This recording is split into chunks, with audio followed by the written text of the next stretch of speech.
So we've secured our relationship with Lunella's father, but we still gotta figure out how to win over her mother.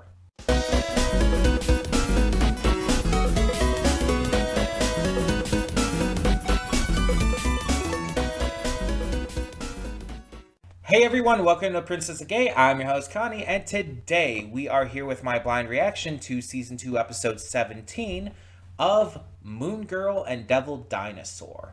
And last time we had an episode that focused on Lunella trying to connect more with her father and take him on a ride along for her as Moon Girl. And yeah, it was a cute episode. It was nothing special, nothing great, but it was cute. Allowed their relationship to really get to shine and showed off some villains that we've seen previously, showed off some new stuff and everything. Um, Also, there was this character in that called the Beetle, who I was like wondering is he like kind of a rhino thing? Because he seemed very rhino like, but apparently there is a Marvel villain called the Beetle. Apparently that is a character, and it's like, oh. I mean, mind you, quite a few of the characters in this are probably real because Moon Girl and Devil Dinosaur is a real Marvel property. But it's like apparently the Beetle is just a real character. Apparently is like even gone against Spider-Man and stuff. So, okay, that's a thing I found out. Um and funny enough, I found it out like through like other means. I wasn't looking it up. I saw something somewhere, I don't remember where it was, about a character named the Beetle. It wasn't in Your Friendly Neighborhood Spider-Man, was it? I don't think so. But I guess the possibility exists. But it was somewhere I saw something about about like Spider-Man and the Beetle, and it's like, yeah, okay. Was it in Your Friendly Neighborhood? Now I'm questioning that. Um, but either way, uh this is really like showing how big of a deal Adria's disapproval, but also kind of, how would I put it, her like ignoring the situation is, because she's kind of like become extremely distant from Luna, and we know that's not going to like stay the case forever. But I'm really curious to how this is going to get resolved at this point. I really don't know what they're planning on doing with this or how it's going to like end up getting resolved, but and I don't even know when at this point. So I really do hope it's not until the very end of the season, though. That would suck. That would really suck. I feel like they need to do it like soonish. I guess we'll see. I guess we'll see. I don't know what to expect with what's gonna keep going in this season and this series, because again, this is the final season because the show was canceled. But I have a lot of hopes that this will end on at least a satisfying note. So let's see what we got for this episode and hope for the best. Hold up just a sec. Before you click that link down in the description below to get to today's video, I want to remind you of all the awesome content we have both on this channel and the Princess of Gaming channel. Let's check it out.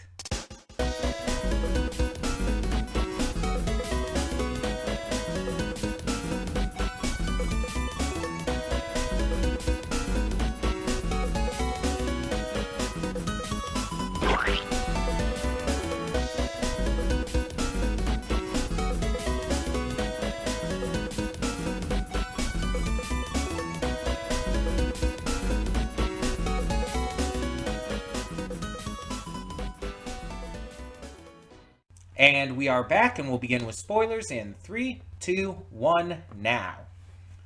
So, these 3 episodes so far have entirely focused on family stuff. And mind you, I understand why. Like, family stuff is obviously very important to the show and the characters and whatnot. But yeah, every episode so far is focused on this. And it's definitely setting up for how we're gonna, get through things with Adria and all. But yeah, That's pretty wild. Because the first episode back, episode 15, was focused on the stuff with Adria. The second one now was focused on the mom, or the dad. The second episode 16 was focused on the dad. And now episode 17 is focused on the grandparents. So I'm really curious to see if, like, maybe next episode we're going to resolve this, or if we're going to focus on Lou and Casey's relationship or other stuff like that. I don't know. I don't know, like, what they're going with here exactly. I mean, the family stuff is great, and I'm just really curious as to how this is going to progress. This episode very much felt like last episode in terms of just, what it's about. Like last episode, you have James Jr. trying to figure out, like, how to get involved and how to be part of, like, how to feel like he's having, a good relationship with his daughter, and figure out how to really just connect with her on that Moon Girl level. And this one you have Pops, James Sr., trying to connect with his wife and her friends on a genius level, something he doesn't really get. And it's obviously, like, different specifics, but the concept, the idea is very much the same. And that's not a bad thing. But just like the last episode, it kind of feels just good. Not great or anything, nothing special. It feels like an episode that comes across as almost like a mandate, for lack of a better word. Like it feels like, okay, the creators of the show were telling the writers and everything and telling their team, we have to have episodes. Since this is being canceled, we have to have episodes focusing on the family dynamics. We have to do this. Let's get it done. Let's figure it out. And it just felt like, because of that, it doesn't come across as natural as it should. Like, I love the idea of it. I love the concept of having these episodes focus on the family. But, like, having this all be, like, back to back, especially having it all be, like, centering around the same time that the issue with Adria is going on, it comes across as, like, pushing that over anything else. And it's leading us into things with, like, this almost, like, non-existent expectation of how this season is going to end. Because season 1 and the first half of season 2 had setups well in advance. Had a lot of things prepared well in advance, and so we knew where things were going. The only thing we really have set up for advance is, like, the eventual return of the Beyonder. But I don't think that's, like, going to be necessarily connected in terms to like, a final enemy or, like, confrontation or conflict or whatever. I don't know where this is going. And if they are trying to set it up to where it's like the conflict with Adria is going to be like the final big thing, that's going to be kind of disappointing. Like, don't get me wrong. I love the family stuff. But this is also a superhero show. You should have both, but you should have it balanced. If this entire second half of the season is nothing but just the family stuff, it's not going to feel like it's a superhero show anymore. It's not going to feel like it's a balanced product. You have to include both aspects of things, and just having, like, these minor villain fights to justify the family stuff, that doesn't count. That's not what I mean. We need to have some level of a main villain come into play, a final enemy to face down. And there's no setup whatsoever for that so far. Like let me look here real quick, just to make sure on something. Because, like, I think we're either halfway through or almost halfway through the episodes we have left in this season. Now, I think it's almost halfway through because I don't think there's 20 episodes. Because we've only done 3 episodes. If there were 3 more, it would be 20. I think it's like 24. So that's like what, not 9 or 10 episodes?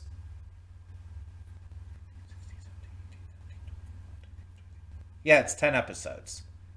That sounds about right. Yeah, there's 10 episodes. I'm seeing it here. Okay, I brought up the folder that I get these from. So there's 10 episodes here, and this was episode 3. If this is resolved by episode 5, I think I would be okay with that with the Adria stuff. But we really do need to like really like tackle this and then start to introduce what could be gearing towards the finale because we just don't have any setup for that right now. We don't have anything that really like leads into that. And we need to have a good finale for this, considering it's the big finale of the entire show because of it being canceled. It needs to end on a really high note, at least. And again, the family stuff is important. I want to make that clear. I want the family stuff. I want the stuff involving, Lou's relationship with Casey and her friends. I want the stuff involving all of that. But I also want episodes that do focus on the superhero aspect as well. Like, focus on it. Because I think that's just as important to Lunella's character. In fact, that was made a very big point of in episode 15. It was made super important note of that being a superhero is extremely important to her. It's part of who she is.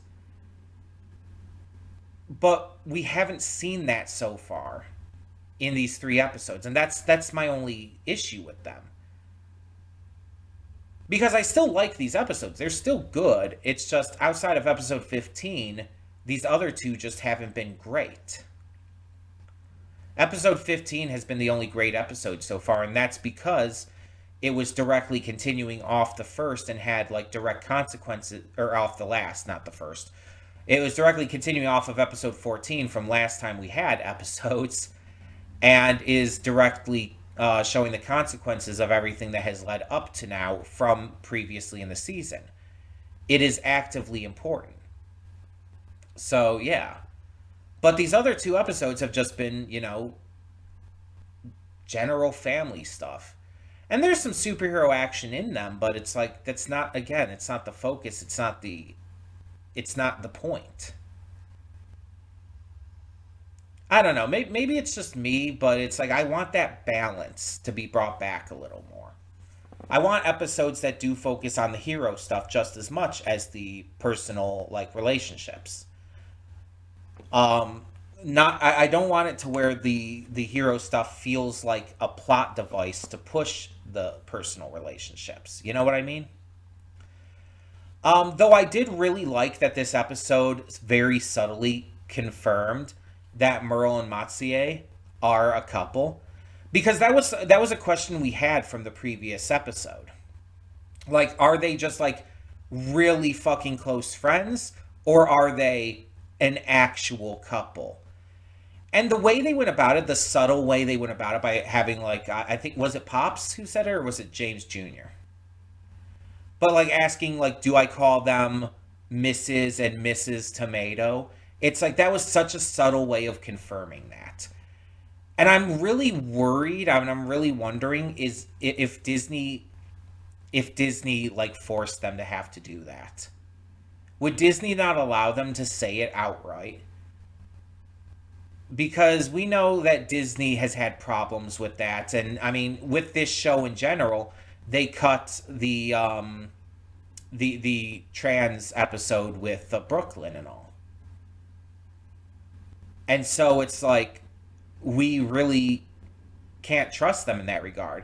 Like the fact that Owl House was able to have as much queer representation as it was wild and unbelievable. And even then, it got canceled as well. And it's absolutely partially because of that.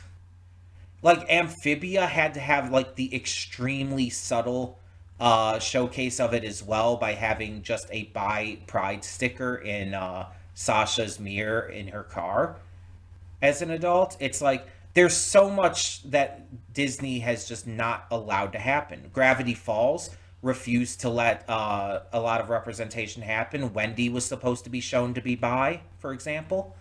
And Deputy Durland and Officer Blubbs were only like able to get that through at the very end of the series. It's like Disney has always like fucked up with this shit, and the fact that this was so subtle. I mean, I caught it right away because I always suspected they were gay anyway. It very much gave those vibes. But the fact that the writers had to be this subtle about it, that really rubs me the wrong way. Like Disney has really fucked over this series in just a horrible way, and it really sucks. Honestly, it's like Disney wonders why all these shows like don't get the numbers they want. It's because of you. It's funny. If these shows actually like had more of this representation be able to be shown um like more actively, they would probably actually get higher numbers. Owl House actually did exceptionally well. And when they put like the final 3 episodes on YouTube after on YouTube after they aired and everything, um the numbers they did were insane. And like even people were pointing out, it's like Disney must be kicking themselves right now for canceling a show this popular, that's doing this well in terms of numbers. And that's the thing, because like the people who are going to be watching these shows are in a lot of cases either queer themselves or have kids who are queer, or just most people, believe it or not, tend to be okay with queer representation and like to see it nowadays. The only reason that these companies like think they have to say otherwise is because the most outspoken people tend to also be the bigoted ones. It's unfortunate, but yeah, a lot of the most outspoken people are bigots. And it's because bigots love to have their voices heard. And unfortunately, they're so loud and so outspoken that they tend to drown out other voices. And that's all Disney and all these other companies tend to hear. Like, queer representation has gotten a lot better over the years, but there are certain aspects where it struggles. Like, all of these different shows have to either do things super subtly or get canceled for it. And it really sucks. And even if they're able to last their entire run, the studios are going to interfere like crazy. And things will end up getting fucked up because of that. It really fucking sucks. And that's why I like when these streamers are a lot more open about putting things on them, whether Amazon Prime or Netflix or whatnot. They're a lot more open to this stuff. They don't mind as much. Um, that's why you'll see shows like Dead End Paranormal Park, even though it was canceled, just because, Netflix is terrible at advertising their shows. That's a completely different issue. But that's why Dead End Paranormal Park, a series that literally stars and focuses on a trans male character, was able to happen on Netflix. And why you see a lot of shows about queer characters on Netflix. And Amazon Prime has Been Hotel with a lot of queer characters in it, mostly queer. The vast majority of the cast is queer. And that's awesome. That a lot of these streamers are allowing more of this representation to happen, but the fact that these networks are still so far behind is the fact that they're still canceling and mistreating shows that have queer representation is insane to me. And it's wild. This is not new because this like has been happening for a long time. Legend of Korra got fucked over for this, among other things. And now Nickelodeon's acting like all buddy buddy about Avatar again with this new series coming out. And it's like, Jesus fuck. It's like you fucked over The Legend of Korra so goddamn bad for so many reasons, and one of them was like they weren't being allowed to have like proper queer representation in it, and that's why it had to be as subtle as it was with Korrasami at the end. Luckily, the comics got to show their relationship in all kinds of glory, but still, that shouldn't have needed to happen. It shouldn't have needed to be that subtle. But it's just like, I know I've gotten very off topic. I understand. I'm ranting, I'm raving, I'm rambling. But this show, I feel like this show absolutely could have a lot more queer representation. But I feel like they're just not letting it happen. Like, I think, like, we have a good amount in here, but like the characters who are queer aren't allowed to be focused on. You notice that? You have an episode focusing on Brooklyn and it's just, dropped by the network to the point that it has to be leaked for people to even see. Casey has not had an episode focusing on her and her dads. You notice that? Her dads have never had a focus. They have always been background characters. That's fucked up. There is so much they could have done with Casey's dads. Even in her fucking bat mitzvah episode or whatever. No, it wasn't bat mitzvah. It was I can't think of it. The episode that focused on her Jewishness. I hate to word it like that, but I don't think it was a bat mitzvah. It was something else, right? Or maybe it was. Maybe it was a bat mitzvah. Either way, on that episode, the episode I'm talking about, it didn't even focus on them. They were there, I guess, but they barely. Because it's like, okay, we can acknowledge that they exist, but they're not allowed to have a huge amount of screen time. I mean, honestly, Willow's dads and Owl House are the same way. They barely existed as characters. And then again, like Brooklyn and Ty have had like screen time, but you give an episode that focuses on Brooklyn with Ty as a notable major character as well, and especially them saying we're non-binary, they're non-binary. I am getting all kinds of words wrong here. Sorry, I'm kind of ranting because I'm like, this stuff irritates me. But with them saying that they're non-binary, specifically in the episode, Brooklyn saying she's trans and everything, it's like, of course they're gonna not allow that episode to air. It's like, oh, you can have representation, but you have to keep it light. You have to keep it subtle because we don't want to offend people. It's like, bitch, you're offending more people by doing it this way. And the thing is, like, I'm not even, like, one of those people who necessarily, like, super hard ships, like, Lunella and Casey, though I could see it. But it's like, there's so many instances in this series where you could have had a lot more representation and had a lot of representation be more on the highlight. And instead, we get, like, super subtle stuff like this, while episodes that focus on that just get, dropped. So sorry for this long-winded rant about this, but I kind of felt like I needed to get that out of my system. It just irritates me as a queer person, as someone who is non-binary, trans, and pansexual. It's a lot for me to deal with. And I just really wish that we were in a better place for network television and things. And that streaming services fucking advertise their shows. It's like, oh, we'll allow all this stuff to be in your shows, but we're not going to advertise it properly. At least Netflix doesn't. Amazon Prime advertises a lot better.